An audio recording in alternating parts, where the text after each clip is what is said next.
unos 100, 200 años por ahí, había sido ya traducida del hebreo al griego. O sea que todos tenían la oportunidad de leer lo que estaba escrito. El uso de un cordero pascual, cordero para el sacrificio, era algo bien común y bien conocido para los judíos. Ellos tenían que saber de qué Juan estaba hablando, ya que ellos usaban un cordero durante la fiesta de Pascua. ¿Se acuerdan cuando la primera Pascua, antes de salir de Egipto, la sangre, el dintel de las puertas? En las profecías de Isaías, un cordero sería llevado al matadero. Eso estaba ya escrito, y entonces estaba el Antiguo Testamento que ellos tenían traducido al griego.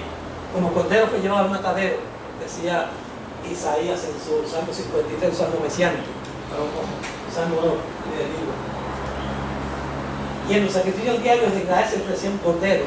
Podemos ver la lectura ahí. Así que Juan el Bautista usó una expresión como una referencia al sacrificio máximo y definitivo de Jesús en la cruz para hacer expiación por los pecados del mundo. Ya no por los pecados de un pueblo como Israel, no los pecados de una familia, sino los pecados de todo el mundo. Y llegó hasta nosotros, hasta nuestros días. Veo que dice 2 Corintios 5:19.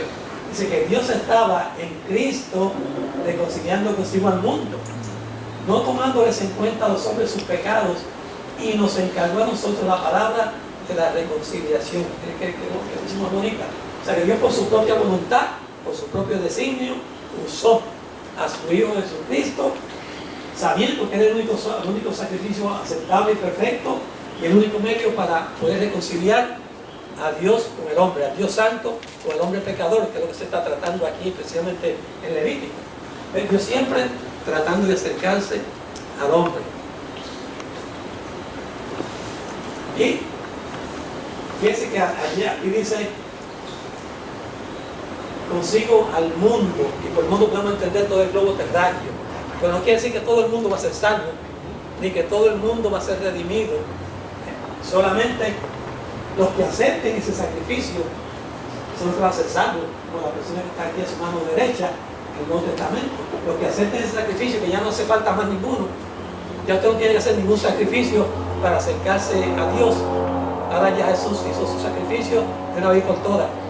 Fíjese que como 70 días después, en el año 70 años después, el templo fue destruido y no se hizo más un sacrificio, porque ya Jesucristo lo había hecho.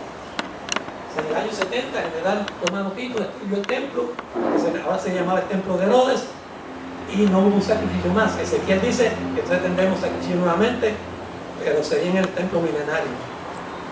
O sea, ya Jesucristo me ha hecho una vez, por todas. Nosotros no tenemos que hacer nada, ningún sacrificio, solamente creer en lo que Él hizo. Bien, en el libro de Éxodo estudiamos la historia de la redención y liberación de un pueblo, o sea, el pueblo de Israel. Vimos cómo Dios sacó a este pueblo con una mano fuerte del esclavitud de Israel. En Levítico, el libro que estamos estudiando, estamos hablando acerca de cómo ese pueblo redimido y libre puede acercarse y mantenerse en comunión con un Dios santo. El escritor de la lección dice que Levítico es por excelencia la santidad en el Pentateuco. Porque eso es lo que está haciendo Dios, revelándose finalmente este pueblo que salió un reguerete, por usar una palabra puertorriqueña, de esclavos al desierto. Ahora Dios se le revela, empieza a tratar con este pueblo, a darle leyes y estatutos, a hacerlo una nación. Levítico significa cerca o perteneciente a los levitas.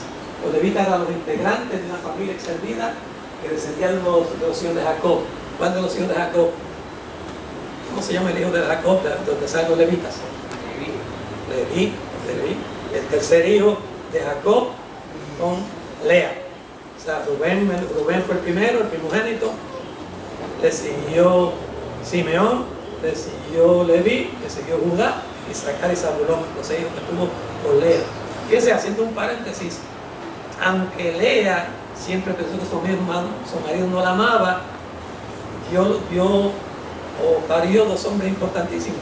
O sea, de uno de ellos sale la tribu real, sale la realeza de Judá, y de Leví sale la tribu sacerdotal. La persona que supuestamente el esposo no la amaba. da lugar a la tribu realeza, Judá, donde vienen los reyes, y a la familia sacerdotal, donde vienen los sacerdotes, Leví. Dios asignó a los levitas la tarea de servir como líderes religiosos de Israel. La familia de Aarón iba a suministrar los sacerdotes y los demás padres levitas trabajaban como ayudantes de los sacerdotes. Recuerden que se dice que todos los sacerdotes eran levitas, pero no todos los levitas eran sacerdotes. O sea, los sacerdotes eran descendientes de Leví, pero además era un requisito también que fueran descendientes directos de Aarón o de uno de sus hijos. Los demás eran levitas, pero no eran sacerdotes. Y lo que hacían era entonces ayudar en el tabernáculo y después en el templo. En el caso del tabernáculo, pues también se encargaban de montar y desmontarlo, se tenían que moverse y jugar hacia abajo. Levítico es la guía de Israel para vivir una vida santa. El título extendido del Pentateuco y el decirlo del Pentateuco y nuestra Biblia se llama Levítico, la traducción de la Septuaginta y la Vulgata, y este nombre fue escogido por el contenido del libro, que son las leyes relacionadas con Leví, la tribu sacerdotal. Pero en la Biblia hebrea se utiliza el nombre de Wayibra, que significa literalmente y llamó. Muchos de los libros de la Biblia, especialmente en el Antiguo Testamento, tienen su nombre en hebreo de las primeras palabras del libro. Este dice y llamó Jehová a Moisés y ahí viene ese nombre Wayibra.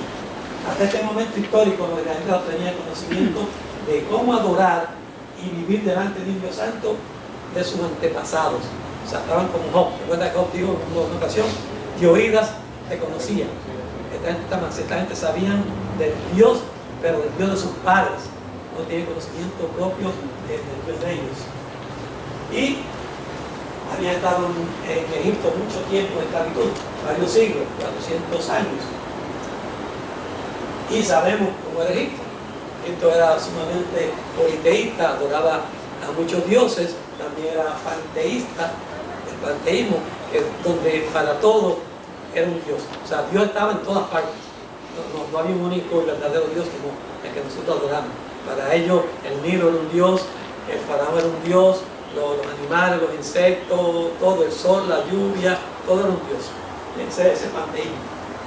Así que durante todo este tiempo el concepto de adoración de los israelitas debería haberse afectado grandemente. Y aquí tenemos que explicar ejemplos. Cuando salen, ¿qué fue lo primero que hicieron? Cuando no aparece Moisés, dice, nosotros tenemos otros dioses que nos guíen. Y pues se acordaron de Egipto. ¿Y qué fue lo primero? Hicieron un becerro de oro. De hecho, hay excavaciones de esa época donde se ve que ellos adoraban un Dios que era como mitad hombre y mitad toro. Tenía cabezas de toro, se llaman apis, los egipcios. Así que miren, y lo están adorando ahí como otro Dios más. Se contagiaron con los egipcios por todo el tiempo que estuvieron allá con ellos. De hecho, para un poquito de historia, ahí es que Leví ¿cómo diríamos? Él había perdido mucho con su padre, pero aquí Leví se reivindica, porque cuando es esto, entonces Moisés dice, lo que tengo Jehová a mi derecha, entonces la única tribu que se va con Moisés la tribu de Leví, y ahí que entonces salen los levitas, porque antes se hubiesen sido los primogénitos. Levítico contiene un código de leyes señalado y designado por Dios para hacer a Israel un pueblo diferente de todas las naciones. Separados. Israel tenía de llegar a ser una nación separada, santa. ¿Por qué tenía que ser una nación santa y separada? Tantas naciones que había, ¿por qué Israel tenía que ser distinta de las demás? ¿Por qué tenía que ser separada? ¿Por qué tenía que ser santa? Yo lo había escogido ya para su pueblo y los demás alrededor estaban contaminados, hablando diferentes. ¿De qué pueblo iba a venir su hijo? De ese pueblo de Israel. Por tanto, Dios quería que ese pueblo fuera digno de ese hijo que iba a venir.